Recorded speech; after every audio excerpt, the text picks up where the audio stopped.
Avoiding plagiarism as an animator. So perhaps you're an animator or animation student who has answered the call to action to compete in the Animator Guild Short Film Contest 2023 by making an animated short film over the course of 10 months. But this has raised some questions with first-time animators.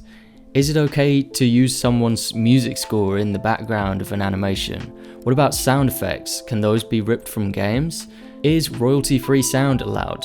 How do you handle something like audio if you haven't got the equipment to record it all yourself? Can you base your characters, environments, and concepts on ones that already exist? What are you allowed to use, and what will you get in trouble for?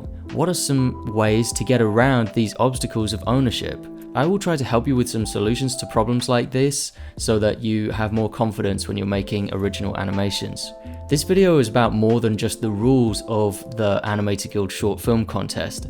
It's about safeguarding your animations for decades to come so that you can say with certainty that you own the films you make. In the early 2000s, the internet was like the Wild West, with very few enforced rules. It was an undefined space where you could post pretty much whatever you wanted and get away with it.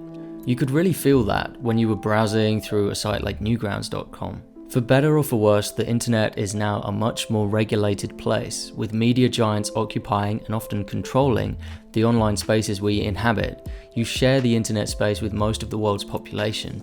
It means that filmmakers should be a little more careful with the videos that they make. The larger your profile and the higher your perceived wealth, the bigger the target on your back. This might seem like good news for you if you have no following and you're not yet trying to monetize any of your uploads. You might think to yourself, I can get away scot-free with this kind of stuff because no one's paying attention. But here's the thing. If you have no following right now, supposing that in your future you grow to be a high-profile artist or filmmaker, people might scroll back through your previous uploads where you copied someone. So I'd say you got to try and prepare for success.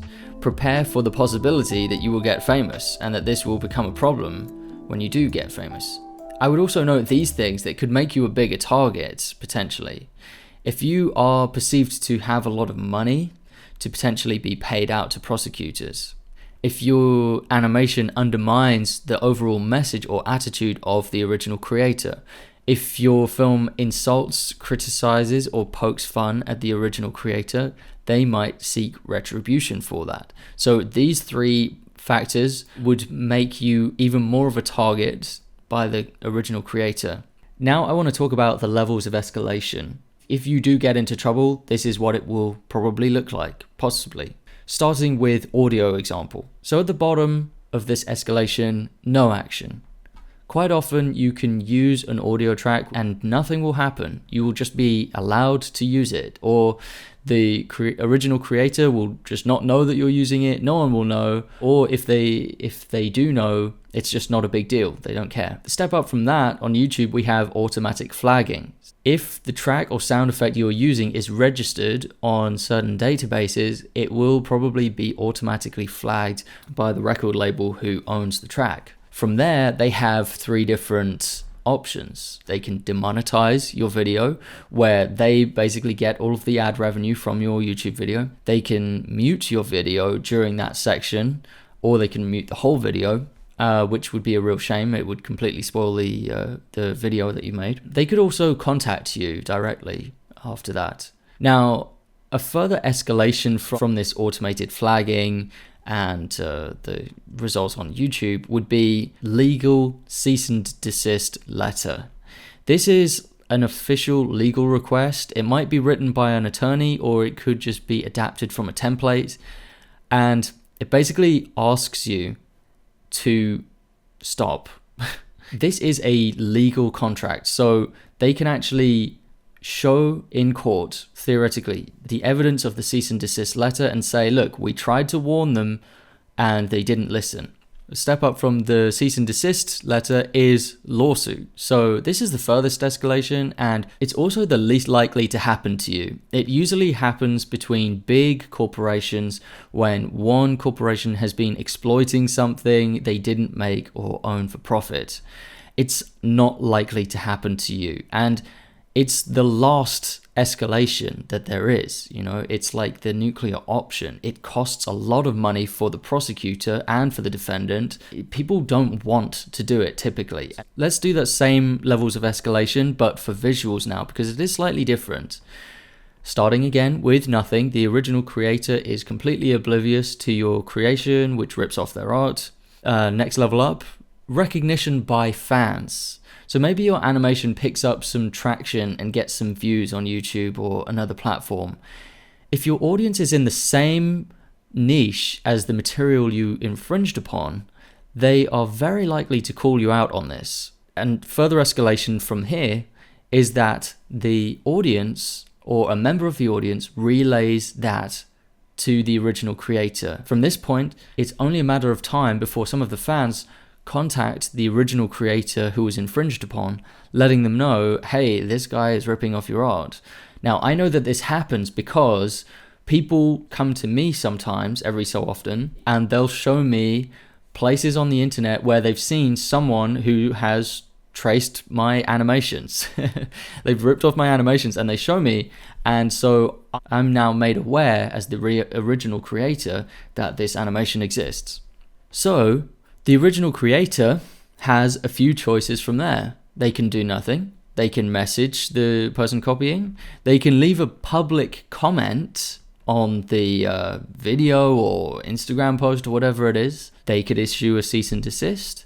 They could press for legal action, and that is expensive and very unlikely, especially from an humble animator or artist. It's very unlikely, but it could happen. Or they could publicly call you out and cancel you on a social media platform like Twitter. And this is one of the biggest weapons the original creator has in their arsenal. If they are a high-profile creator with a large audience, they can try to publicly cancel someone, and I've seen this happen. Another really good example of this was the infamous Combat Gods video.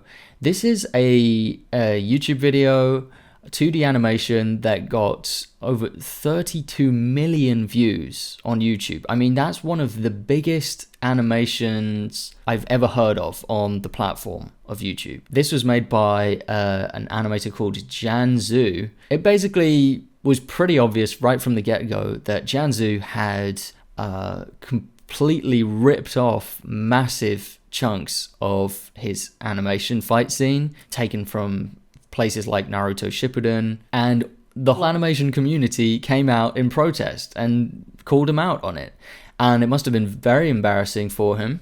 He did make a public apology, and essentially he's not going to be taken seriously moving forward. That would be my guess. I mean, maybe people forgive and forget. It's unlikely on the internet. I think he's a laughingstock of the animation community. He will not be taken seriously by anyone, because how could anyone know if he's going to copy other animations or not? And how does anyone know what he made was his own creation and what was just traced from someone else? So that's a good example of what can happen when you copy visuals, when you rotoscope, pass it off as your own. So here are some important ideas to help you when it comes to the visuals. Avoid what is hot right now. This might upset some people, so you don't have to do this, but this is something I personally do.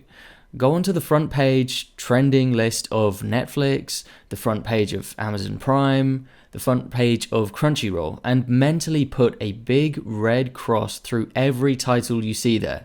This material is too hot right now. You could become a cliche second-rate copycat if you take references from them. So try to find more obscure places. Don't pick the low-hanging fruit, or rather, the fruit that is rotting on the ground. Transformation. It's all about transformation. Change anything enough and it becomes something entirely new. Never ever trace someone else's animation. No ifs, no buts, don't do it. You shouldn't even have animations open and playing while you have your software open, if you ask me. I've said that many times before, and I'll continue to say it to let first-time animators know. Go back to nature. No one owns the design of, say, a toadstool, because it wasn't invented by anyone. It was here before the human race even existed, and is just one example of an organic design that no one owns. Crossover mediums. If you're a 2D animator, it's better to take heavy influence from a medium which is not 2D animation, because you'll need to actively interpret or transform the source material to make it 2D animation, so it's much safer. If you're going to take an idea, take it from something really old and obscure. Old artists knew what was good. It kind of passes out of the global consciousness, and you're doing people a favor if you find something old and obscure that's worth calling back to. Now I'll cover a few workarounds for audio and image conflicts, starting with audio conflicts. First way around an audio conflict is to just ask for permission. Just ask the original creator, try and get in contact with them and send them a well-worded email. Or commission someone to make a similar track. Or if you can't do that, you can try and make your own track. I've used all of these methods before when talking about audio conflicts, getting around audio conflicts. The animation I made called Utopia is an example of where I made my own soundtrack.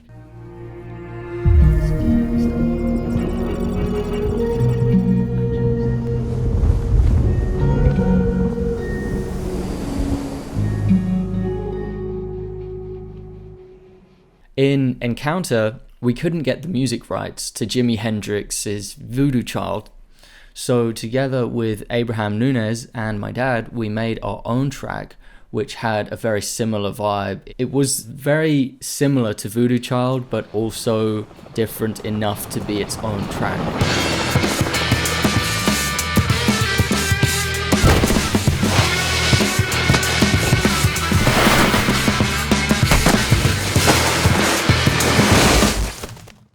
Asking for permission risks being told no, but it is usually the right thing to do. Just put your case forward for why it would be a great thing to be allowed to use a portion of the material. Write a well thought out email and they will probably say yes. I do have some examples of where I haven't asked for permission, and one of them is with my vlog series, The Traveling Animator. Now, this is just a YouTube video series that I do for fun. It's actually kind of more for my own personal enjoyment that I do these travel videos, and I use music in the background of those videos. Sometimes that music was made by me, so like an original piece by me. Sometimes it's royalty-free music, and sometimes it is copyrighted music that's owned by a record label. And I don't ask permission from the record label. I will never be able to get in contact with anyone in Universal or in Island Records, I don't know, but still use music like that in my vlog series. It's because I don't care if the video gets demonetized. I don't even really care if the video were to get taken down, because it's a bit of a passion project. The videos aren't getting seen very much, and I don't think my vlog series has much of a chance at going viral. It's just not the kind of thing that goes viral on YouTube. So I'm cool with that. And also, I would be completely 100% prepared to take down or change my vlog series at a moment's notice if the original creators of the music that I featured in the background got in contact with me and asked me to take out the music. I would do that for them, no problem. If you don't care about getting demonetized, it's kind of okay for you to use copyrighted music on YouTube. Now for ways around image conflicts. Number one, collaborate with the original creator. Get in touch with them, try and get permission, let them know what you're doing, be transparent, and they'll probably let you if they're a good, down-to-earth person and if you make your case in a very compelling way. Number two, get a completely different idea. Maybe you just need to start again. If you're in the early ideas phase, this is a good option. Number three, find more sources of influence. So make it the intersection of 2 or 3 or 4 or 5 or 10 different ideas, and you will come up with something that is new and that is unrecognizable. When you look behind the scenes of just about any animation I make, you can see from the wide range of influences that the animation is going to turn out to be its own original cross-pollination of all of these different ideas and references. One exception perhaps is when I was working with the filmmaker Sam Calder, because I was integrating my animation with his visuals. I wasn't just allowed to imitate his visual style with the color choices, editing and camera movements. I was actually encouraged to, because he was commissioning me and it needed to integrate properly. So those were my ways around conflicts. When it comes to visuals, my advice is that if there is a line, an imaginary line, and on one side of this line you are copying someone and on the other side you're not copying someone, you don't want to find yourself anywhere near that line. You want to walk way off to the side of that line. Do not get close to it. Do not leave it to people's opinions. Make it so that it's just so clear as day that you didn't copy. To play it really safe, you should be researching your industry, I believe. In this case, animations, getting a good grasp of what's popular right now and making sure that you're actively staying away from that line that we're talking about. It's your responsibility. Let's just say that while you're making a film, you're in production of your film, another major movie comes out that just happens to be very similar to what you have made. Of course, that scenario absolutely sucks, but to save your own skin, your reputation, you should really think about changing up some of the aspects of your animation so that it looks like you weren't copying. It is not fair by any means.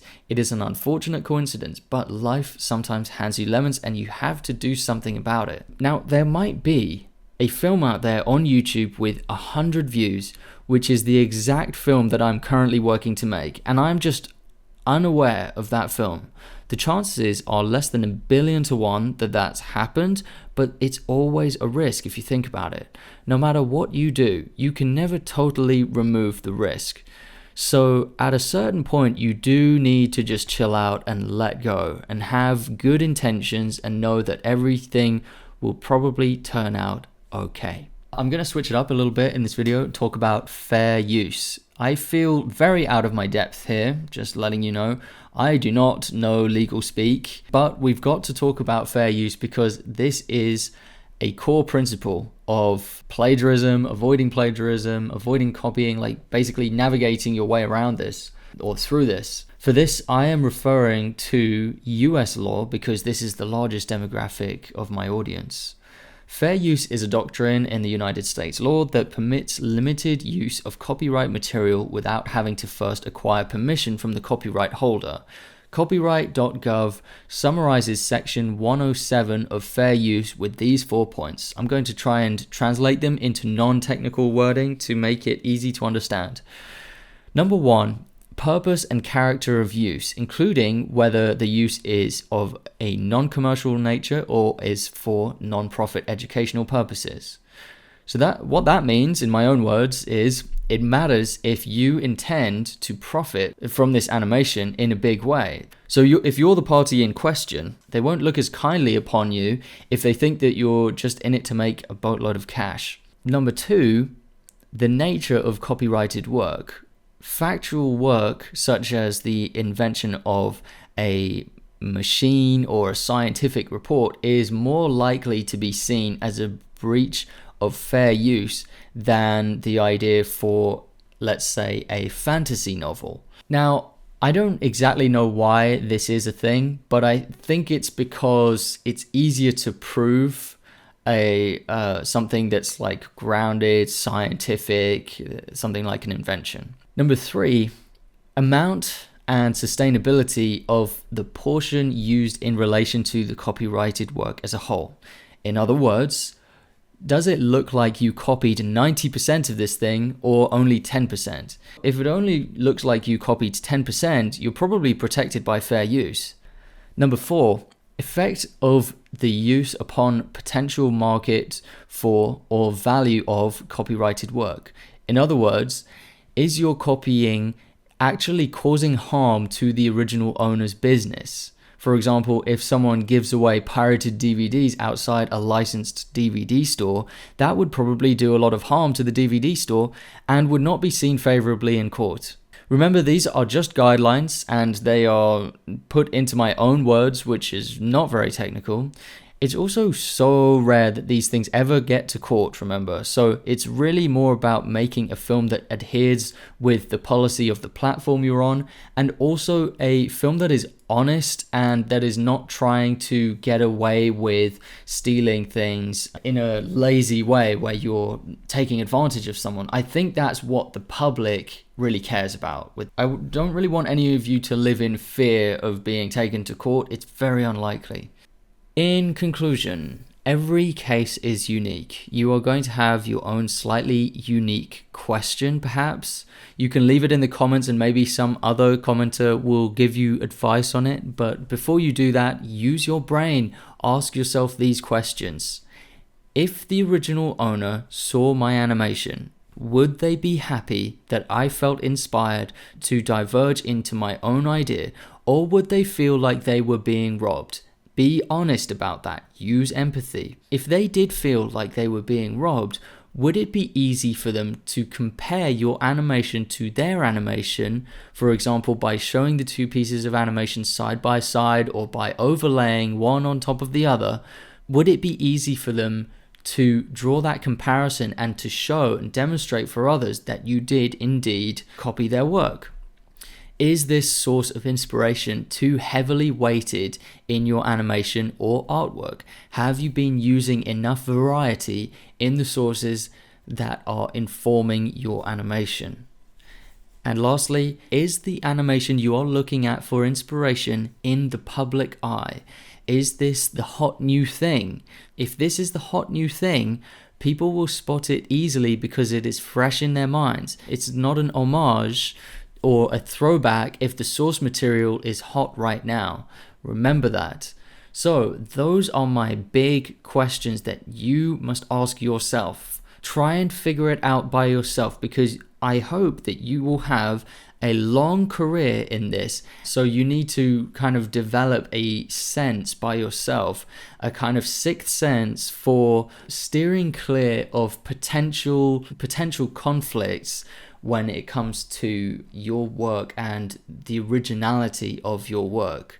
The footage is tricky footage, I think. I'm an animator first and foremost. I can composite, but I think even by a compositor's standard, this was tricky to track. One of the things with this original footage is that, first of all, it's very dark footage, so most of it's black. That's limited tracking points. It's going in and out of focus all the time. The shutter speed is very slow, so whenever the camera is jogged, it creates motion blurs, and these are all things that when you're trying to camera track, like 3D camera track, the trackers just don't know what's going on. Also, you got these like little they had these little LEDs like going around the thing, and so the tracker was like latching onto one of them and it was just taking it round on this wheel. And other than that, there's very few points that are clearly trackable. So before all of that, we had the sort of concept artwork of the forest. So I'll show you in TV Paint how that worked. I individually created the assets as like animations. So each of the trees is like hand-drawn animation. It grows originally. So this is one of the trees that grows into life, and that's using frame-by-frame animation. Here's another one. If we turn these off, you can see the background grass. This is actually a frame-by-frame animation effect that I created, which looks like wind blowing through a field of grass, which was really fun to make. It was very difficult, but I managed to do it using frame-by-frame animation. And here's the other side. So we've got two sides going at the same time. So these are all assets that I hand drew first, brought them into After Effects as assets, and what you can see here is the 3D stage in After Effects. And so I duplicated the plants, duplicated them and used variants of the same plant animations, and then arranged them on the timeline and offset the timing of each of them so that they would ripple outwards in that effect. Arranged them in 3D space and with a 3D camera rig, so the 3D camera moves forward through them.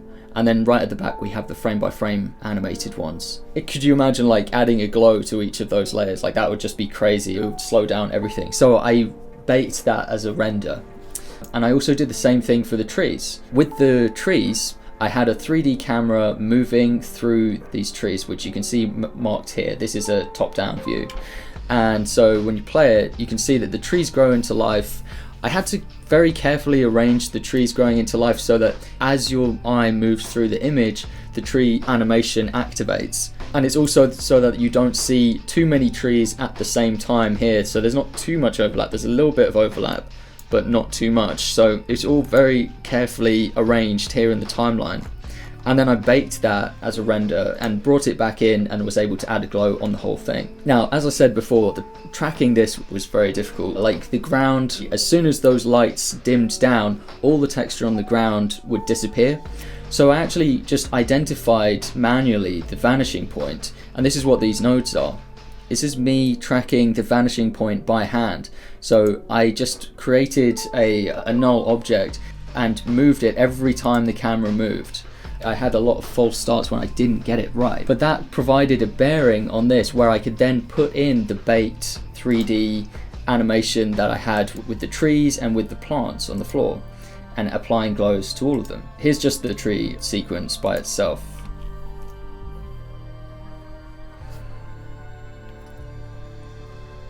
When you have like a tracked thing like this with a forest, you don't want this to flash up really fast. You want this to play out. If you don't let it play out for at least a few seconds, it wouldn't have its desired effect. It didn't leave a lot of room on the beginning and end of the footage to transition it, and this is what I came up with. With the train station, so I wanted these parts to reveal themselves individually.